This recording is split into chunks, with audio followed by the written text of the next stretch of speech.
Should a murderer inherit money from you, from your estate? That's what we're going to talk about on today's podcast. So, right now, your beneficiaries are cute and cuddly and just amazing. They're perfect. You love them. They're oftentimes your children, your nephews, your nieces, your cousins, your mom, your dad, your sister, your brother, your friend, your next door neighbor, someone you go to church with.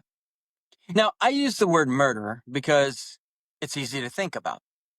But what about someone who's criminally sentenced for rape? What if they're criminally sentenced for drunk driving, assault, battery? Do you want them inheriting your money? Maybe the answer is yes. Maybe the answer is no. Maybe the answer is a reduced inheritance. Right? There's something called the Slayer rule.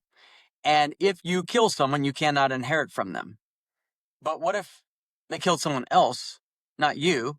They can still inherit from you, unless you have provisions in your will or trust that state otherwise. This is very uncommon for people to put in their documents.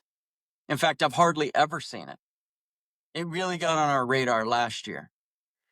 And we inserted it in provisions where clients want them in there. And to think through some of this. So, again, you're like, I've worked my tail off my whole life, and I've got $1 million to my name, $2 million, $5 million, $10 million, $20 million, whatever that number is. And you're thinking, the kids, the beneficiaries, whoever's going to get this money is great. My grandkids, they're going to get it. They're going to do great with it. But the reality is that we live in a society where half the population gets divorced. A large percent of the population has an addiction problem to drugs or alcohol or some kind of an addiction problem at some point in their life. And we have a percentage of the population who gets criminal. They're criminally sentenced in a court of law. And the question is, do you want them to inherit from you? And some of our clients and prospects have said, I have no problem.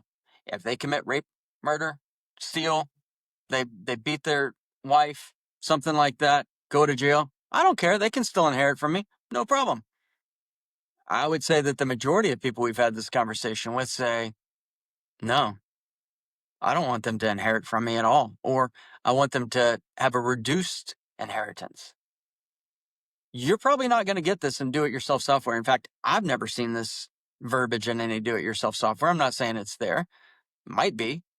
But you really have to think through this. I have spent dozens and dozens of hours thinking through this and the wording and the verbiage and the everything that goes along with it, the questions, the conversations with clients, right? So if you're saying, well, I just don't want anybody who's been accused of this to inherit. Well, someone could be falsely accused, and a divorcing or divorced spouse can accuse someone of something just to spite them if they know it's going to cost them their inheritance. So that is probably not a good clause for many of the people that I have spoken with. What if you just say they're criminally sentenced, but they don't serve any time? Well, then maybe it was light. Maybe it, wasn't as big of a deal for them to get disinherited from you. What if you had some type of a sliding scale that said, well, the first time they're criminally sentenced, if they serve, they're sentenced for 1 to 2 years, then they get disinherited by 10%.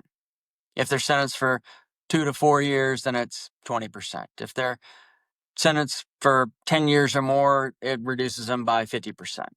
And then if they're criminally sentenced the second time, then there could be another tier, another amount of disinheritance that occurs. And then you could do like a third criminal sentencing, which is, hey, third strike and you are out, you get nothing. And then you want to think through, well, how does this affect their kids? And you may say, well, if they're having these problems, then I don't want their kids to get it, because then they're just going to go to their kids and they're going to get it from their kids, and that screws it all up. Or you could say, well, wait, hold on a minute. Just because they made a bad decision doesn't mean their kids are going to make a bad decision. And I don't want to disinherit the kids, my grandkids, for example. I want them to still receive that money. And if they so choose to share it with their dad, who's a deadbeat and keeps getting criminally sentenced, then that's their choice.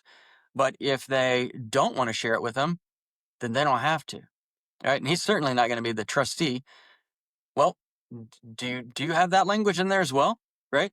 What if you named your son, for example, to be the trustee of money that you leave? And that is the one who ends up getting criminally sentenced for rape, murder, assault, battery, DWI, whatever it is, right? Do you want them serving as trustee anymore? Do you have those provisions that say in your will as an executor or trustee for a trust that that person is disqualified from serving? Probably not. I don't think I've ever read anyone's will or trust that said that person gets disqualified. There's some boilerplate provisions in some of the trusts that I've seen that may avert to some of that. And there could be some qualifications in some jurisdictions, some states that disallow certain people from serving. But by and large, if someone has a problem, they may still be able to, may is the key word, still be able to serve as trustee unless you have operating language inside of your will or trust that states otherwise. These are the things you want to think through. And this is why people say, oh, I'm just, my thing's simple. I don't even need an estate plan. I'm just going to do a will. Well, a will is an estate plan. Okay, I'm just going to do a trust. A trust is part of an estate plan.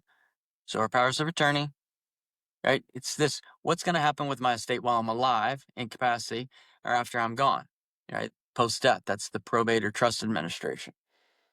But what do you want to happen if you leave money to a beneficiary who is criminally sentenced? If you haven't thought through this, you should be thinking through it right now on your drive, on your walk, on your jog, wherever you're listening to this. Just think, what if my child, my brother or sister, my friend who I leave money to is criminally sentenced? Do I want them to inherit in full? Not at all. Have a potential disinheritance situation, kind of on a sliding scale type deal. What does that look like? Well, we've thought this, and we can incorporate this into our documents. We have all the language ready to roll. We can modify it and curate it for your specific purposes if you become a client of ours. So this is the Lawyers Helping Podcast brought to you by Mike Massey Law. We hope you have an incredible and blessed day. And remember, you have to decide if a murderer, rapist, someone criminally sentenced for assault, battery should inherit from your estate, because this is your life savings. This is your money. This is your decision. We just want to help you think through it. Think through the pros, think through the cons, think through both sides of the situation. Have a great conversation so that your money goes to the right people at the right time and not to the wrong people or at the wrong time. Book a free consultation now if you live in Texas. Have an incredible and blessed day.